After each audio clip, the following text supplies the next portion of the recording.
ពីចំណុចណាចំណែកនាងលោកមើលអីបើលោកមើលខ្ញុំទៀតខ្ញុំនឹងចាប់នៅលោកខ្វះគ្មានអ្វីដែលត្រូវមើលទេគ្មានចាប់អារម្មណ៍ស្អីផងប៉ុន្តែខ្ញុំថានាងទៅវិញទេដែលព្យាយាមនៅក្បែរខ្លួនរបស់ខ្ញុំតាក់ទាញខ្ញុំឲ្យស្រឡាញ់នាងតែមែនទេខ្ញុំនេះស្រឡាញ់លោកហើយខ្ញុំក្បាលឲ្យខុសចិនហើយនាងចង់ទៅណាចង់ឲ្យខ្ញុំនៅទីនេះជាមួយលោកពេញមួយថ្ងៃមែនទេឬមកប្រធានហ្វូកំពុងកាត់អីលើខ្ញុំត្រឹមត្រូវហើយព្រោះនាងជាអង្គរៈរបស់ខ្ញុំដូច្នេះនាងត្រូវនៅក្បែរខ្ញុំ24ម៉ោងបើនាងមិននៅជាមួយខ្ញុំហើយមានរឿងអ្វីកើតឡើងតើខ្ញុំគិតយ៉ាងម៉េចធ្វើជាអង្គរៈទៅហើយហេតុអីក៏គ្មានទំនួលខុសត្រូវបែបនេះចង់ធ្វើអីភ្លេចហើយថាខ្ញុំជាចៅវាយហើយខ្ញុំក៏ជាអ្នកមានគុណជួយម្ដាយរបស់នាងដែរខ្ញុំបានជួយនាងជាច្រើនខ្លាំងណាស់មិននឹងហ៊ានទៅលោកហ្វូលោកជាចៅវាយដ៏ល្អខ្ញុំនឹងបម្រើលោកឲ្យបានល្អបំផុតបែបនេះទៅគួរឲ្យស្រឡាញ់បន្តិចនៅឈរដល់ណាទៀតមកតាមខ្ញុំទៅ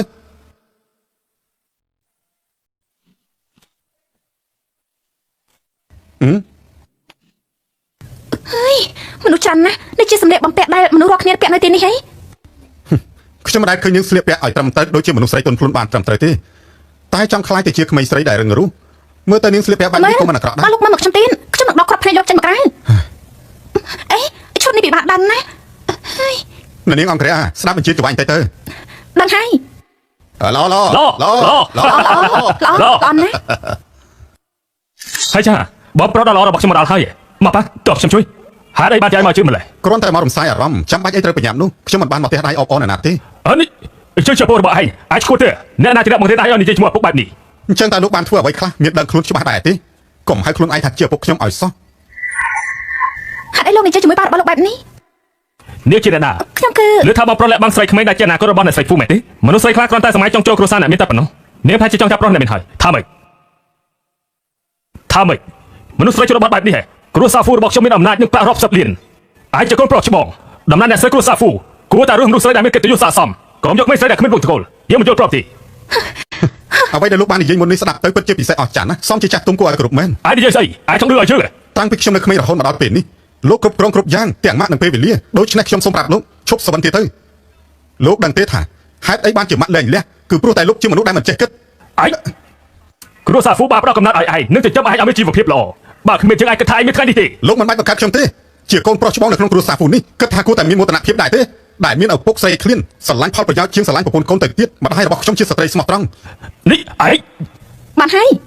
លោកទីមួយដែលខ្ញុំឃើញឪពុកប្រព្រឹត្តចំពោះកូនខ្លួនឯងបែបនេះលោកក៏ដឹងថាមនុស្សមិនអាចរកកន្លែងកាត់បានបើមិនអាចមើលថែល្អដល់ឪពុកដទៃបង្កើតគេមកធ្វើអីលោកមិនសមធ្វើជាឪពុកគេទេតែខូចក្បត់ធ្វើបាបយើងមិនអាចគ្រប់គ្រាន់នៅនាំមនុស្សស្រីនេះមកឈឺចិត្តជឿទៀតប៉ះវាគឺជាកំហុសរបស់ខ្ញុំដែលធ្វើឲ្យបងខ្ញុំយល់ច្រឡំក្មេងស្រីលងបែបនេះអាចតែមកប្រាប់បានយ៉ាងម៉េចទៅខ្ញុំជឿថាគាត់មិនមែនមើលមិនដឹងទេស្ទើរតែមិនជឿនឹងភ្នែកយើងធ្លាប់គិតថាគេគឺជាមនុស្សដែលមានប្រយោជន៍ចាត់ទុកគេជាកូនប្រុសក្នុងមង្គលគ្រួសារយើងក៏បាបប្រគល់សិទ្ធិមរតកគ្រួសារហ្វូឲ្យទៅគេតែមើលទៅមរតកគ្រួសារហ្វូត្រូវពិចារណាឡើងវិញហើយ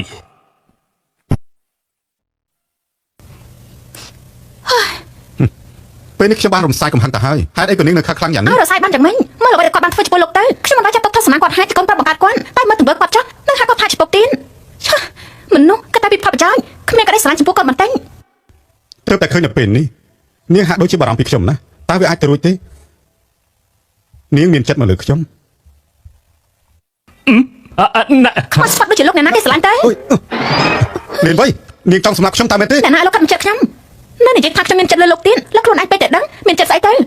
ខ្ញុំគ្រាន់តែឃើញលោកបានសប្បាយចិត្តតែខ្ញុំនិយាយបញ្ចេញកំហឹងចំនួនលោកទៅ